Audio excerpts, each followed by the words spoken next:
déjà l'avant-dernière étape du Tour Auto 2014, une journée un peu différente des autres, avec au programme 3 spéciales sur route fermée. La caravane quitte Aix-les-Bains en direction de Valence en passant par le massif du Vercors.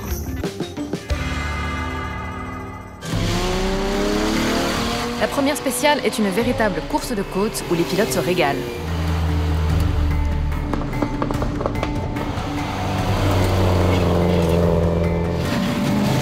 Un régal y compris pour Frédéric Vial qui profite à fond de ses routes de montagne malgré les soucis d'embrayage de sa Jaguar. C'était que de la montée sur 10 km avec les sapins à droite, les rochers à gauche, des virages qui s'enchaînaient. C'était des parties très roulantes. C'était juste merveilleux. Juste merveilleux. Les équipages s'offrent ensuite une pause gastronomique au couvent des Carmes, un site médiéval magnifique sous les contreforts verdoyants du massif du Vercors.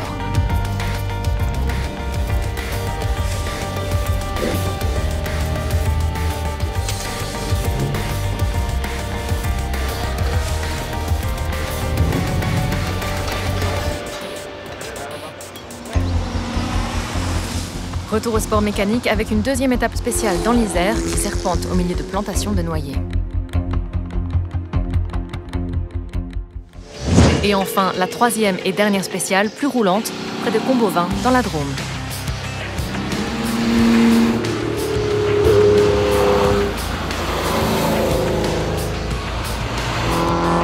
Un vrai moment de plaisir pour la copilote de cette Alfa Romeo de 1963.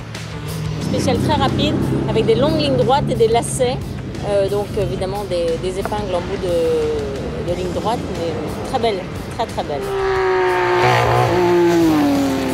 Demain, dernière étape du Tour Auto. La bataille pour la victoire s'annonce très serrée entre les deux leaders au classement, une Porsche 906 et une Ford GT40 qui s'affronteront sur le circuit Paul Ricard.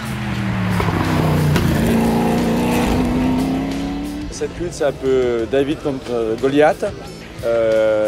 Nous, ce matin, on était à moins 1 seconde.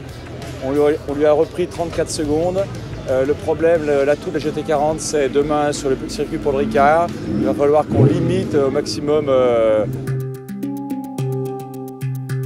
Avant cette bataille finale, les autos se refont une santé et une beauté à l'arrivée au parc fermé à Valence.